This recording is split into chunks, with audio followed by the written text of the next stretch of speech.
یہ جو اریٹیٹو صورتحال اور روز پیشیاں ہو رہی ہیں اور یہ عمران خان کے بس کی بات لگ نہیں رہی، مجھے بڑی عجیب بات ہے، میں بڑے ڈر لگ رہا ہے۔ ظاہر رشید صاحب ہمارے ساتھ ہیں۔ السلام علیکم حضور۔ وعلیکم۔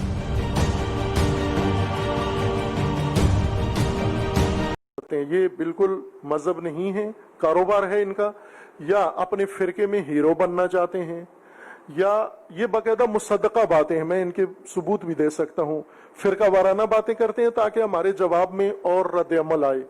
وہ رد عمل کلپ بنا کر یہ لے جاتے ہیں سرکاری اداروں میں، عدالتوں میں، اور جا کر ان سے سیکیورٹی مانگتے ہیں کہ ہماری جان کو خطرہ ہے چونکہ ہمارے خلاف یہ کلپ نکلا ہے۔ انہیں پتہ ہے نا کہ میں جب یہ بکواس کروں گا، میں جب یہ دل آزاری کروں گا تو میرے رد عمل میں یہ آئے گا جواب، اور وہ رد عمل میں جو کلپ آتا ہے اس کو دکھاتا ہے جا کر۔ ہمارا مسلک یہ ہے کہ مسلمانوں میں اتحاد و اتفاق رہے۔ شیعہ بھی مسلمان ہیں، وہ بھی ہمارے بھائی ہیں۔ اکثر کچھ شیعہ تو ایسے ہیں جو کافر ہو درجے میں پہنچ گئے، لیکن وہ پاکستان میں جو شیعہ ہیں ان کو ہم کافر نہیں کہتے، مسلمان ہیں، ہمارے بھائی ہیں، پاکستان بنانے میں ہمارے ساتھ شریک تھے۔ انہوں نے ووٹ پاکستان کے حق میں دیا تھا، اور جتنے جہاد پاکستان میں بھارت کے خلاف ہوئے، مسلمانوں نے اور سنیوں نے اور شیعوں نے اس کے اندر مل کر مقابلہ کیا۔ تو بہت ساری چیزوں میں وہ ہمارے ساتھ شریک ہیں، وہ نمازیں بھی پڑھتے ہیں، لیکن یاد رکھیے اپنا مسلک چھوڑو نہیں، دوسروں کا مسلک چھیڑو نہیں۔ ہمارا طریقہ یہ ہے۔ دشمنان جی اوریہ صاحب کیسی جو باتیں کر رہے ہیں، دیکھیں بہت صحیح باتیں، دیکھیں میں کافی عرصے سے فضا بنتی چلی جا رہی تھی اور میں اس کے بارے میں کہتا تھا کہ بہت سب سے بڑی بات یہ ہے کہ عمران خان صاحب کو محتاط ہونا پڑے گا، اور اپنے اندر کے لوگوں کو محتاط، کیونکہ کچھ عرصے سے دونوں سائڈوں پہ مقدمات کا ایک سلسلہ کھلا ہے، اور وہ مقدمات کا سلسلہ جو ایجیٹیٹ کر رہا ہے۔ ہوتا یہ ہے کہ چند لوگ جو ہیں وہ عدالتوں میں جاتے ہیں، پھر اس کے بعد آ کے گفتگویں کرتے ہیں، وہ سوشل میڈیا پہ چلتی ہیں، اس کے بعد گالی گلوچ شروع ہو جاتی ہے۔ یہ عموماً ہوتا جاتا ہے کہ علماء کی ایک ضلع سے دوسرے پر پابندی لگائی، انہوں نے شان چاہ نقوی پر پابندی لگائی ہے، قاضی زوار بہادر کو گرفتار کیا، لیکن یہ پابندی جو ہے اس کو ایک دونوں طرف احترام ملحوظ خاطر رکھ کے ایک جگہ سائٹ پہ کر لیتے ہیں گھروں میں، لیکن یہ جو اریٹیٹو صورتحال اور روز پیشیاں ہو رہی ہیں اور یہ عمران خان کے بس کی بات لگ نہیں رہی، مجھے بڑی عجیب بات ہے، میں بڑے ڈر لگ رہا ہے۔ ظاہر رشید صاحب ہمارے ساتھ ہیں۔ السلام علیکم حضور۔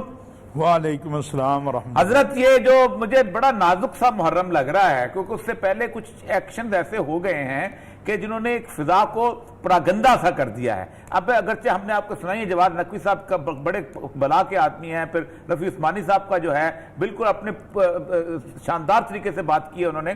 مجھے یہ بتائیے کہ ان کا اثر کتنا ہوگا ان لوگوں کے اوپر کہ جو اس طرح کی حرکتیں کر رہے ہیں؟ بسم اللہ الرحمن الرحیم نحمدہ۔ جب میں یہاں صوبہ پنجاب میں ایڈوائزر تھا تو 2006 اور 2007 کا محرم ایسا ہے جس میں کسی شیعہ سنی کا آپس میں پرچہ نہیں ہے۔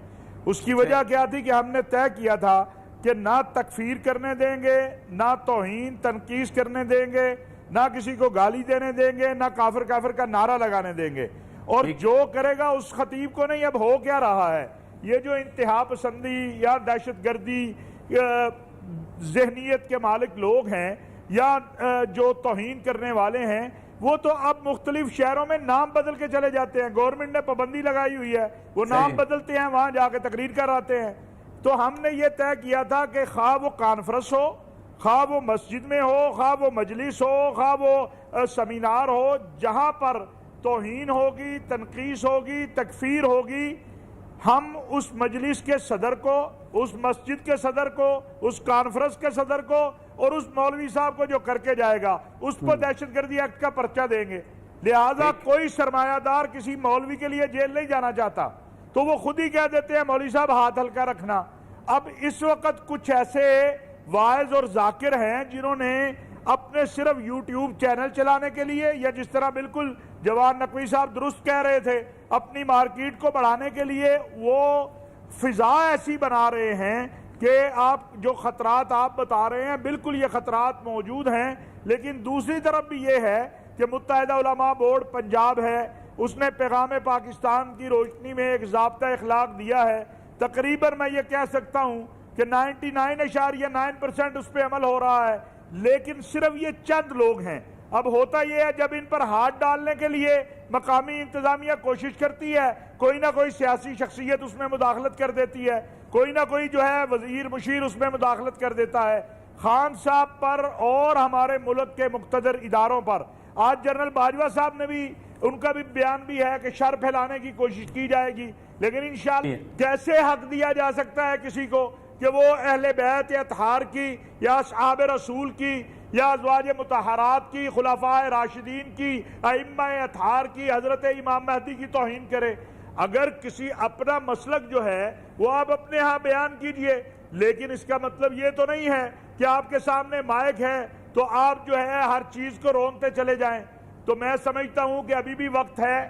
ہماری جو انتظامی ادارے ہیں، ہمارے ڈی سی صاحبان، کمشنر صاحبان، اور یہ کام تو خان صاحب کو کرنا. اب ایک اور بات ہے کہ جو ریجنل حالات ہیں وہ حالات بھی کچھ ایسے ہیں کہ اب ہمارے ملک پہ بھی ہلکا ہلکا اس معاملے میں اثر انداز ہونا شروع ہو چکے ہوئے ہیں.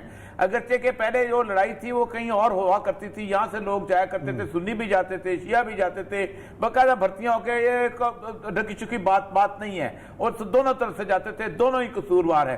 لیکن اب لگ یہ رہا ہے کہ اس کے کچھ اثرات یہاں پر کافی حد تک جو لوگ واپس آ رہے ہیں اور جو اب واپس پہنچے ہوئے ہیں وہ جو ہیں ان کے بارے میں کیا آپ کہیں گے، اور حالات کا بھی بتائیں کہ ریجنل حالات ہیں کس کروٹ پر جا رہے ہیں.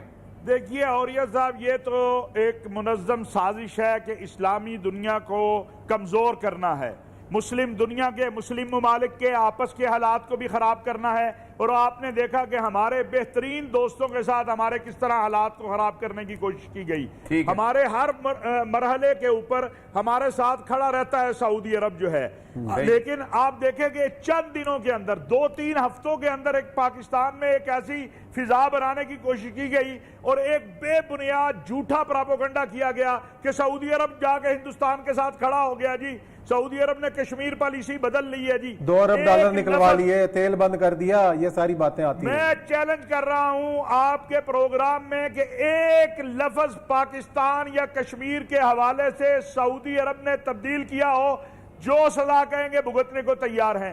لیکن آپ نے دیکھا اب کل خود شاہ محمود قریشی صاحب نے کہہ دیا کہ نہیں کوئی بات ہی نہیں ہے. لیکن 2-3 ہفتوں پہلے کس کے کہنے پہ کہہ دیا تھا انہوں نے؟ یہ تو قریشی صاحب سے پوچھنا چاہیے نا کہ بھئی آپ اتنی ذمہ دار سیٹ پر ہیں، یہ ایک پوری ایک گیم ہے. قریشی صاحب کا تو چلے ایک بیان تھا، اس سے آگے بھی جا رہی ہے جو کچھ ہو رہا ہے. کبھی یہاں سے صبح اٹھتے ہیں خبر پاکستان کے، یہاں سے یوٹیوبر دیتے ہیں کہ خدا نخواستہ شاہ سلمان جو ہے وہ دنیا میں نہیں رہے، کبھی کہتے ہیں محمد بن سلمان کو یہ ہو گیا، کبھی کہتے ہیں جناب امارات کو. بھائی ہر ملک اپنے حالات کے حوالے سے اپنی چیزوں کو دیکھتا ہے. آپ دیکھیے آپ کے ساتھ کیسے ہے. جن لوگوں کی یہاں یا اس ملک سے باہر یا پاکستان اور سعودی عرب اور اسلامی دنیا کے جو دشمن ہیں ان کی اگر یہ خواہش ہے نا کہ اسلامی دنیا کو اس طرح تقسیم کریں، انشاءاللہ ایسا نہیں ہو سکتا. چلیں جی. کل